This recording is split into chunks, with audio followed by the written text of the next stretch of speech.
Hello and a very good morning to all my dear students. Dear students, today I will teach you about Keynesian theory of income and employment. बच्चों, आज हम Keynes के आय एवं रोजगार सिद्धांत के बारे में पढ़ेंगे। पिछले कुछ क्लासेस में मैंने आपको प्रतिष्ठित अर्थशास्त्र के आय एवं रोजगार सिद्धांत की विवेचना की। आज हम कीन्जियन थियरी को समझने का प्रयत्न करेंगे। Before understanding the Keynesian theory, we need to look into some of the introductory parts. Keynesian economists are not surprisingly so named because they are advocates of the work of John Maynard Keynes. कीन्जियन अर्थशास्त्रियों को कीन्जियन अर्थशास्त्री का नाम J.M. Keynes के कार्यों के प्रति अपनी निष्ठा और उन्हीं के सिद्धांतों पर अपनी रुचि को आगे बढ़ाए जाने के लिए नाम दिया गया। Much of his work took place at the time of the Great Depression in the 1930s. बच्चों, कीन्स नामक जो अर्थशास्त्री थे, उन्होंने अपने आर्थिक विचारों को 1930 के महामंदी के समय दिया। His best known work was the General Theory of Employment, Interest and Money, which was published in 1936. उन्होंने अपने कार्यों को एक पुस्तक के द्वारा संगठित किया और वो पुस्तक पब्लिश हुई 1936 में, जिस पुस्तक में उन्होंने अपने विभिन्न आर्थिक विचारों की विवेचना की। अब हम देखेंगे कि कीन्जियन इकोनॉमिक्स जो है उसके क्या क्या बिलीव्स हैं या क्या क्या धारणाएं हैं। In essence Keynes argued that markets would not automatically lead to full employment equilibrium, but in fact the economy could settle in equilibrium at any level of unemployment. देखो बच्चों, प्रतिष्ठित अर्थशास्त्रियों से विपरीत कीन्स ने अपने विचारों में इस बात पर जोर दिया कि किसी भी अर्थव्यवस्था का पूर्ण रोजगार बिंदु पर संतुलन प्राप्त करना अनिवार्य नहीं है।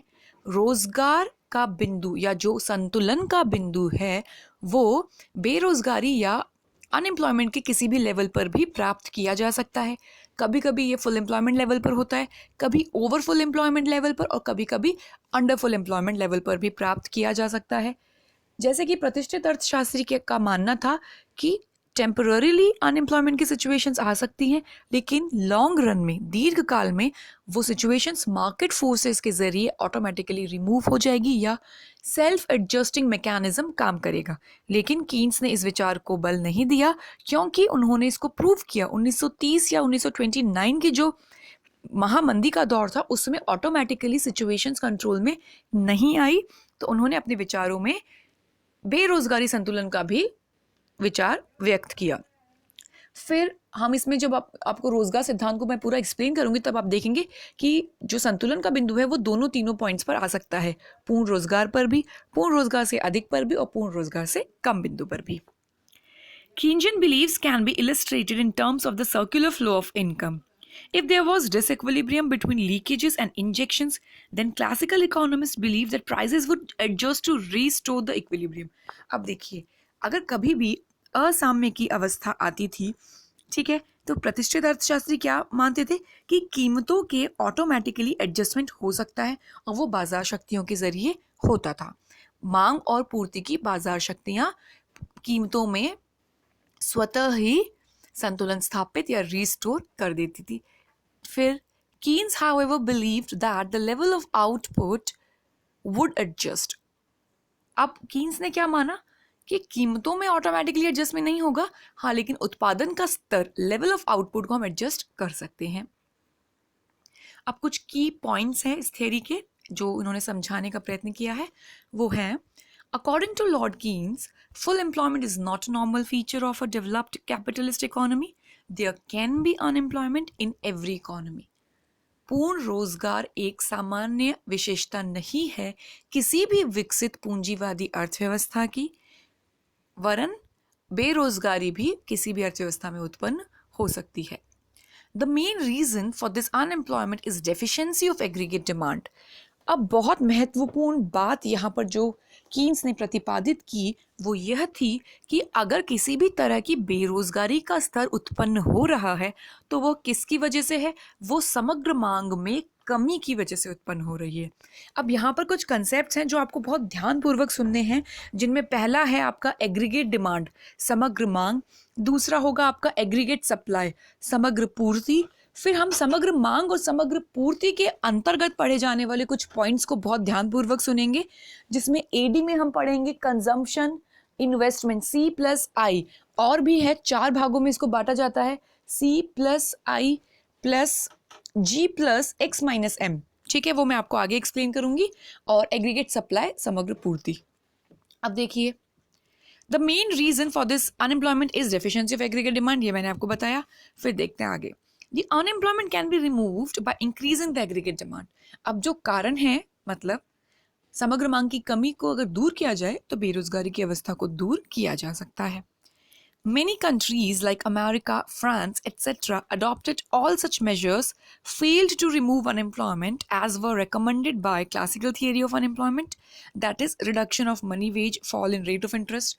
अब देखो, जब विश्व में मंदी का दौर आया था तो कुछ देशों ने प्रतिष्ठित अर्थशास्त्रियों द्वारा प्रतिपादित सुझावों का प्रयोग किया, बट जिनके फलस्वरूप उस मंदी की अवस्था को कम नहीं किया जा सका. तो फिर कीन्स के पॉइंट्स को इंपॉर्टेंस मिली. अब देखते हैं जो इनकी थियरी है, जिसका नाम दिया गया the theory of income, output and employment, वो किस बारे में बल देती है. According to Keynes, the equilibrium level of employment is determined by the aggregate demand and aggregate supply functions. बहुत महत्वपूर्ण. कीन्स के अनुसार संतुलन अर्थात रोजगार के स्तर का संतुलन निर्धारित किया जाएगा समग्र मांग एवं समग्र पूर्ति फलन के इंटरसेक्शन के जरिए. Aggregate supply function is a schedule of the various amount of money which the entrepreneurs in an economy must receive from the sale of outputs at various level of employment. समग्र पूर्ति का जो फलन है वो क्या है? समग्र पूर्ति दर्शाती है उन सभी चीज़ों को. एएस क्या है? एग्रीगेट सप्लाई जो है समग्र पूर्ति, वो वस्तुओं और सेवाओं के फ्लो को दर्शाती है, प्रवाह को दर्शाती है, जो प्रोड्यूसर्स द्वारा एक अकाउंटिंग ईयर में प्रोड्यूस किए जा रहे हैं. मतलब ये इनकम का द्योतक है. जो भी गुड्स एंड सर्विसेज एंटरप्रेन्योर्स द्वारा एक इकोनॉमी में उत्पादित किए गए उस समय में उसे हम एग्रीगेट सप्लाई फंक्शन कहेंगे. फिर देखिए, the point of intersection of the aggregate demand and aggregate supply curves gives the equilibrium level of employment. जहाँ पर समग्र मांग वक्र और समग्र पूर्ति वक्र एक दूसरे को इंटरसेक्ट करेंगे, वहां पर हमें संतुलन का बिंदु प्राप्त होगा. अब एग्रीगेट डिमांड क्या है, समग्र मांग क्या है? Aggregate demand refers to the total expenditure which people plan to incur on the purchase of goods and services during the period of an accounting year.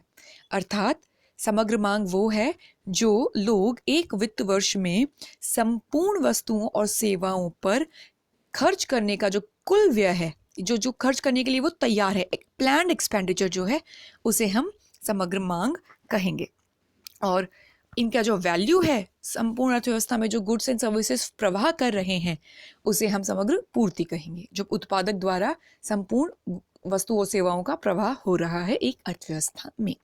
अब इन फलनों के बारे में हम विस्तार से चर्चा करेंगे आगे.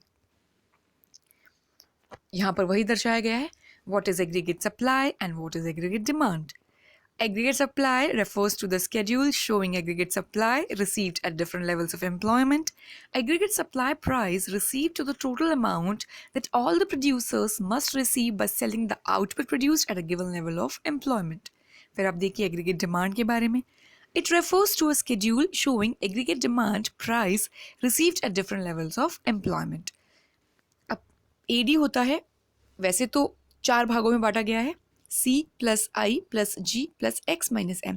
C क्या हुआ यहाँ पर? C होगा आपका प्राइवेट कंजम्पशन एक्सपेंडिचर, निजी उपभोग व्यय। I क्या होगा? प्राइवेट इन्वेस्टमेंट एक्सपेंडिचर, निजी निवेश व्यय। G होगा सरकारी व्यय, गवर्नमेंट एक्सपेंडिचर। और X माइनस M अर्थात निर्यात और आयात का अंतर, जिसे कहते हैं शुद्ध निर्यात, नेट एक्सपोर्ट्स। ये चारों चीज़ें बन के बनता है हमारा एग्रीगेट डिमांड। लेकिन जब हम कीन्स का थ्योरी करेंगे तो हम इंटरनेशनल इकोनॉमिक्स को या विदेशी क्षेत्र को शामिल नहीं करेंगे, तो एडी में हम शामिल करेंगे सी और आई, अर्थात सी प्लस आई। सी क्या हुआ? निजी उपभोग व्यय, और आई क्या हुआ? निजी निवेश व्यय। ठीक है। कीन्जियन थ्योरी में और क्या क्या कहा गया? Lord Keynes analyzed deeply the problem of unemployment and concluded that main cause of unemployment was deficiency of effective demand. Effective demand refers to that level of aggregate demand where it is equal to aggregate supply. देखो बच्चों, effective demand, प्रभावपूर्ण मांग का बिंदु ही कीन्जियन theory का हम कहें मूल निष्कर्ष है। इफेक्टिव डिमांड वो है जहां पर समग्र मांग और समग्र पूर्ति एक दूसरे को इंटरसेक्ट करते हैं। He therefore suggested that unemployment could be removed by increasing the effective demand. और उन्होंने यह निष्कर्ष निकाला कि यह सुझाव दिया कि बेरोजगारी का स्तर कम किया जा सकता है जब हम इफेक्टिव डिमांड, प्रभावपूर्ण मांग की मात्रा में वृद्धि करें। इन सब चीज़ों को मैं आपको समझाऊंगी डायग्राम्स के थ्रू। अभी हम सिर्फ थ्योरी कर रहे हैं, तो आप ध्यानपूर्वक इस थ्योरी को सुनिए। अब देखिए, according to him aggregate demand comprised of demand for two type of goods, demand for consumption goods and demand for investment goods. देखिए, वही मैंने अभी आपको बताया, सी प्लस आई, मतलब उपभोग वस्तुओं के लिए मांग और निवेश वस्तुओं के लिए मांग, अर्थात निवेश व्यय और उपभोग व्यय। Lord Keynes was of the opinion that to remove unemployment and to achieve full employment, government interference in the economy is imperative. देखिए, प्रतिष्ठित अर्थशास्त्रियों के विपरीत कीन्स ने बेरोजगारी की अवस्था से निष्कर्ष पाने के लिए या छुटकारा पाने के लिए, उसे दूर करने के लिए सरकारी हस्तक्षेप को अपरिहार्य माना। Prior to Lord Keynes, famous classical economist Malthus had also opined that the main cause of fall in employment was deficiency of effective demand, but Malthus could not explain the reason behind deficiency of effective demand. Keynes के पहले Malthus ने भी इस विचारधारा पर बल दिया कि प्रभावपूर्ण मांग की कमी से ही बेरोजगारी उत्पन्न होती है या रोजगार में कमी आती है, लेकिन वह प्रभावपूर्ण मांग में कमी के कारणों को समझाने में असमर्थ थे। अब हम इस सिद्धांत की कुछ मान्यताएं देखते हैं, फिर हम नेक्स्ट क्लास में एडी फंक्शन, जो आपका समग्र मांग फलन है, उसको पढ़ेंगे, समग्र पूर्ति फलन को देखेंगे, और सबसे इंपॉर्टेंट कंजम्पशन फंक्शन, समग्र मांग फलन में ही एग्रीगेट डिमांड का जो एक इंपॉर्टेंट पार्ट है उपभोग फलन, उसे मैं आपको समझाऊंगी, और फिर धीरे धीरे हम इसका प्रॉपर डिटर्मिनेशन करेंगे नेक्स्ट टू नेक्स्ट वीडियोज़ में। अब मान्यताएं देख लेते हैं। यह थ्योरी जो है, यह सिद्धांत जो है, वो अल्पकालीन है, शॉर्ट पीरियड पर फोकस करता है। क्लोज्ड इकोनॉमी, अंतर्राष्ट्रीय व्यापार को इसमें शामिल नहीं किया गया, इसलिए ही यहाँ पर हम सिर्फ एक इकोनॉमी के बारे में बात करेंगे। Labour is the only factor of production, यहाँ पर श्रम को ही उत्पादन का एकमात्र साधन माना है। अंडर एम्प्लॉयमेंट इक्विलिब्रियम, यहाँ पर पूर्ण रोजगार के नीचे बिंदु पर भी साम्य की अवस्था को माना गया है।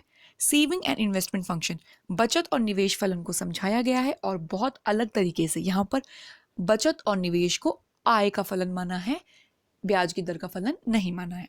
Labour has a money illusion, और यहाँ पर लेबर को मनी इल्यूजन के तौर पर भी व्यक्त किया है। तो ये हुआ आपका basic introduction. Thank you so much for listening to this video.